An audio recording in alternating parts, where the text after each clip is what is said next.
I'm back. I remembered. Yay! It's tomorrow. Or today. And so yeah. Hopefully this will be the last part of the Sermon on the Mount. Yeah, it'll probably be the last part of the Sermon on the Mount. But yeah, basically, just finishing off that will be chapter 7, Matthew. Cool. let's get into it. Judge not that you will. Okay, so start off judging others. Judge not that you will be not judged. For with the judgment you pronounce you will be judged. And with the measure you will use, it will be measured to you. Why do you see the speck that is in your brother's eye, but do not notice the log that is in your own eye?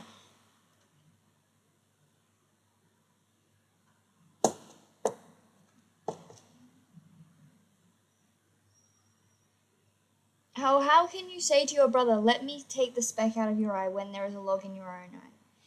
You hypocrite, first take the log out your own eye, and then you will see clearly to take the speck out of your brother's eye. Do not give dogs what is holy, and do not throw your pearls before pigs, lest they trample them underfoot and turn to attack you. Ask, and it will be given. Ask, and it will be given to you. Seek, and you will find. Knock, and it will be opened. For everyone who asks receives, and everyone who seeks finds, and to the one who knocks it will be opened. Or which one of you, if his son asks him for bread, will give him a stone? Or if he asks for a fish, will give him a serpent? If you then, who are evil, know how to give good gifts to your children, how much more will your Father who is in heaven give good gifts to those who ask him? The golden rule. So whenever you ask that others would do to you, also do to them. This is the law and the prophets. Enter by the narrow gate, for the gate is wide and the way is easy. That leads to destruction. Those who enter by it are many, for the gate is narrow and the way is hard that leads to life, and those who find it are few.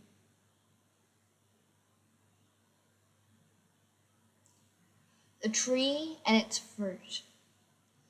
Beware of false prophets who come to you in sheep's clothing, but inwardly are ravenous wolves. You will recognize them by their fruits. Are grapes gathered by thorn bushes? Figs from thistles? So every healthy tree bears good fruit, and every diseased tree bears bad fruit. A healthy tree cannot bear bad fruit, nor can a diseased tree bear good fruit. Every tree that does not bear good fruit is cut down and thrown into the fire. Thus you will recognize them by their fruits. I never knew you. Not everyone who says to me, Lord, Lord, will enter the kingdom of heaven, but the one who does the will of my Father who is in heaven. On the day that many say to me, Lord, Lord, did we not prophesy in your name, cast out demons in your name, and do many mighty works in your name? And then I will declare to them, I never knew you. Depart from me, you workers of lawlessness. Build your house on the rock. Everyone who then hears these words of mine does them will be like the wise man who built his house on the rock. And the rain fell, and the floods came, and the winds blew and beat on that house. But it did not fall, because it had been founded on the rock. And everyone who hears these words of mine does not do them will be foolish man who built his house on the sand. The rain fell, and the floods came, and the wind blew and beat against that house. And it fell, and what a great fall it was. The authority of Jesus. And then Jesus finished saying these things. The crowds were astonished at his teaching, for he was teaching them as one with authority, and not as their scribes. So yeah, that's the Sermon on the Mount. That's a lot of stuff. Like this last part, judging others, yeah, pretty much. Don't be a hypocrite. Hypocrite, not good. Which was actually gone over a bit on the other one, but like, kind of. Yeah, just try not to be a hypocrite. This is more targeting hypocrite to you. The other one, which was giving to the need,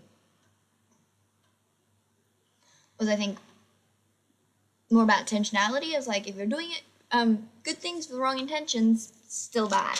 Whereas this is very much more hypocrisy. Don't be a hypocrite. Ask and be given. It's like, well, yeah, you ask for things, God will deliver them in good time. You will be given good things. But if you ask for something that isn't going to necessarily be good for you, you're probably also not going to get that. Like, yeah, like God knows what you need and what you want, and He will give you what you need, and sometimes what you want, but definitely what you need. Golden rule, like, yep. Do what you do unto others. That is like such a common saying. I didn't realize it was literally written in the Bible. Like I knew it was definitely a Christian idea, but actually I didn't even quite understand that it was a Christian idea. I just knew that it was a saying that a lot of people had. Actually, same with the speck thing with the eye. That's also from the Sermon on the Mount. And that went, because whenever I've heard that, I haven't liked that. Because people use stuff like that out of context. People are basically like, the way they were expressing it, it was like, you must be perfect before you can accuse anyone else for wrongdoing. And it's like, that's not fair.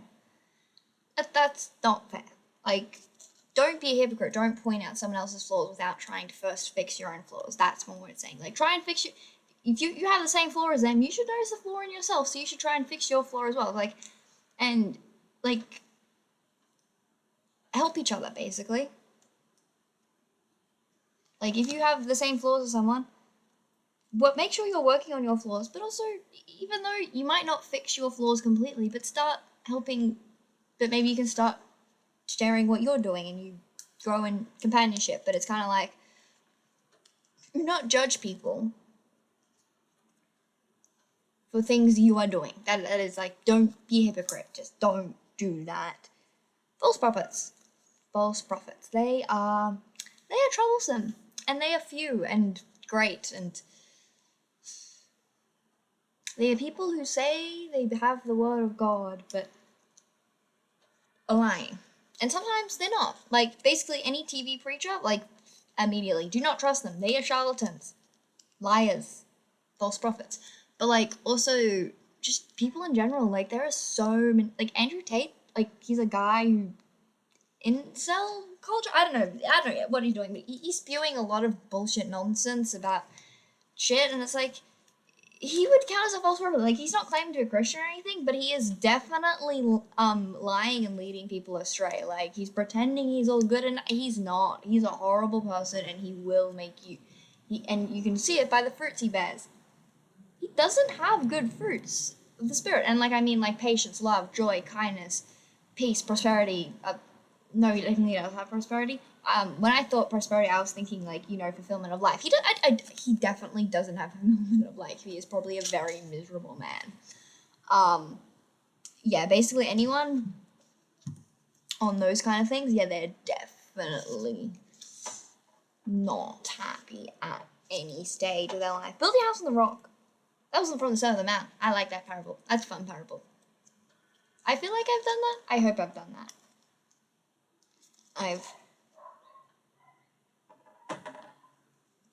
I must have done that, I think.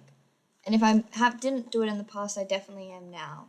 Because God is definitely the foundation of my life. Like, I am starting to get to the point where it's like, if I don't go to church every week, I might have an aneurysm. But I also don't know if that's fully healthy. Like, maybe it would be better if I could survive without going to church every week.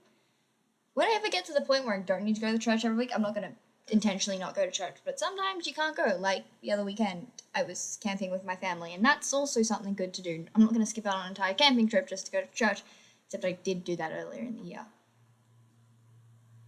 And I was still, but yes, I don't know. Not being able to survive without God is the mark of a good Christian. That's about what I'm going to leave it at. And also, I never knew you. And it's like, you do works in my name, but I never knew you. It's like, I don't know. Whenever I hear stuff whenever I read that passage, I was like, haha, am I doing the right thing? I can only pray that I am. I hope I am. If I'm not, that's disappointing, and I am sorry, Lord. But I think I am, at least some of it. So that's good. But anyway, yeah. I'm not gonna read the next one. But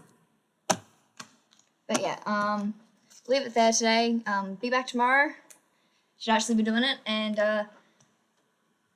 please discuss what you took from this, and actually discuss the entirety of the Sermon on the Mount, because we've just been doing the last 3 videos. Go watch the videos and just discuss what the sermon's about. what you took away from that, because like it's a very famous sermon. So yeah, bye.